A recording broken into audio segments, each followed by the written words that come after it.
Oh, y'all look good. I want you to look at something right now. Think of some major goal you want, or maybe it's one you're already working on and you have experienced a lot of setbacks, a lot of defeats. You've experienced a lot of disappointment. Maybe you've already given up. And maybe you just need a little fire, a little encouragement to get back in the game again. Here's what I want you to look at. There are winners, and there are losers, and there are people who have not discovered how to win. And all they need is some coaching. All they need is some help and assistance, just a little support.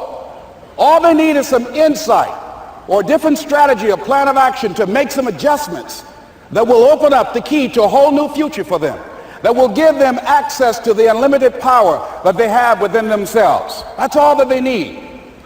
So what I want you to do is think about something you want for you, that's real for you, that's important for you, that will give your life some special meaning and power. And I don't even want you to say, I can do that. I don't want you to assume that. See, 5 years ago when I started out in this area, I would not have been able to make the mental leap that I would be up to where I am right now. I don't want you to begin to just psych yourself out. No. I want you to be able to say something to yourself that will enable you to maintain a level of integrity with yourself. That when you say this, even when you face tremendous setbacks, it will be a benchmark to keep you in the game, to keep you moving forward and experimenting and readjusting your strategy and your plan of action, continuously looking for ways to win. So what is that something? When you got an idea you want to move on, you might not have the money, you might not have the education, you might not have the support or the resources you need. What is that something that can keep us going, that will enable us to act on our dream? What's one of those keys that will begin to help us to discover the secrets to our dream? Here's what I want you to repeat after me, please, with power and conviction. Say, it's possible.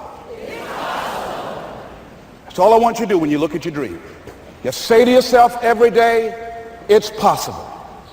Just say that every day to yourself, it's possible. Because what does that do? See, it begins to change your belief system. See, the way in which we operate, ladies and gentlemen, it's a manifestation of what we believe, what's possible for us. Whatever you've done up to this point, all that it really is a duplication, it's a reproduction of what you believe subconsciously that you deserve and what's possible for your life. Most people operate out of their personal history, out of their memory, things they've done, things they've experienced, things they've seen, things that they have observed. What I'm suggesting that you operate out of a larger vision of yourself. I want you to see yourself doing what you want to do, experiencing what you want to experience, having what you want to have, doing what it is that gives your life some meaning and value. Operate out of your imagination, not your memory. Because whenever you look at where you want to go, I'm wanting to warn you, you will have some conversation back here after you go through the data that you've experienced in life saying you can't do it. And so what you want to begin to do is ignore that inner conversation. Well, most people, ladies and gentlemen, when something happens to them, what they do is they begin to believe that that's the way it is. That's the way it's always been.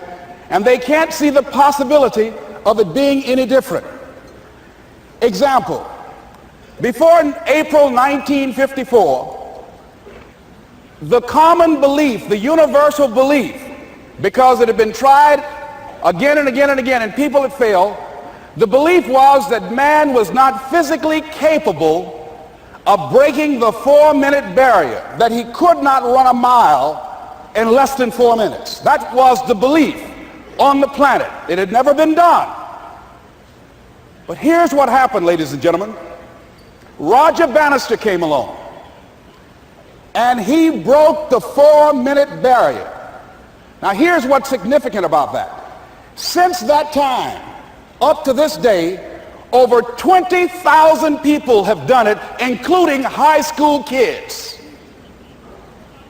What changed? 20,000 people, what changed? Here's what happened when they got on the track. They knew it had been done. And because they knew it had been done, there was a new belief about this barrier, about this goal that was unreachable. And those 20,000 people got in a race believing, knowing in their heart that someone had done it, that it's possible, that they could do it. And I'm saying that if you know anybody that had some goal, some dream, something they wanted to do, and they did it, then I'm saying that you know in your heart that if someone has done it, then you can do it. It's possible. And that if someone can make their dream become a reality, that it's possible that you can make your dream become reality. And so as you begin to look at where you want to go, beginning to embrace that, it's possible. I'm blessed and highly favored. I've got a lot going for me. I got some good stuff in me. And it's possible that I can bring my greatness out here in the universe. That I can do what I want to do. It's possible I can write my own book. I can have my own business. I can take the trip and travel around the world. It's possible. I can bounce back from adversity and reinvent my life. It's possible. Regardless of where I am, the things can get better for me. It's possible. And I'm thinking about two men right here in Chicago who are fairly successful, similar background, educated. They worked for a corporation for many years, and they were among many people that were laid off. Two guys who were very good friends.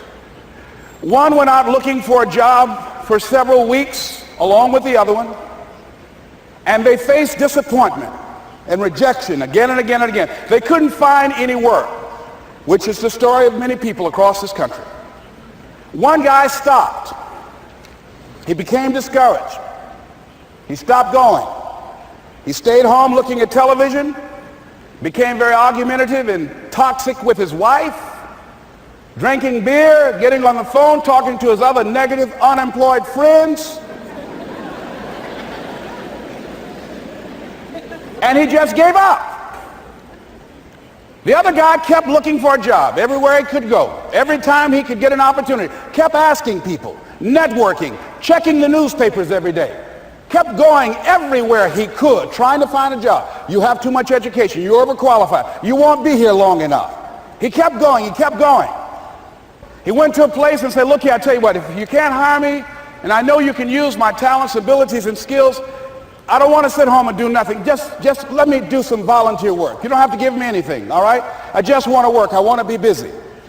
Guy said, okay, it's on you now, but don't expect me to give you anything. It's okay. This guy came in and worked. He was the first one there. The last one to leave was the best employee there. About 4 weeks later, one of the top managers quit. They were looking for a replacement. Guess who they selected? This other guy. This guy who was volunteering his time. He got the job. What was the difference between the two men? Eyesight and mindsight. Eyesight is judging on what you see, judging according to appearances. But mindsight is how you interpret what you see. One guy said, it's not possible, it's over, I'm finished. I can't do it. I can't make it. He surrendered. I've faced rejection again and again. I'm not going anymore. There are no jobs out there. But this other guy, he felt that in spite of the no's and rejections, in spite of how bad the economy is, in spite of what the newspapers are saying, that it's possible that somebody somewhere will give me a job. He just kept going, thinking it was possible. And guess what, ladies and gentlemen? That's what we have to do.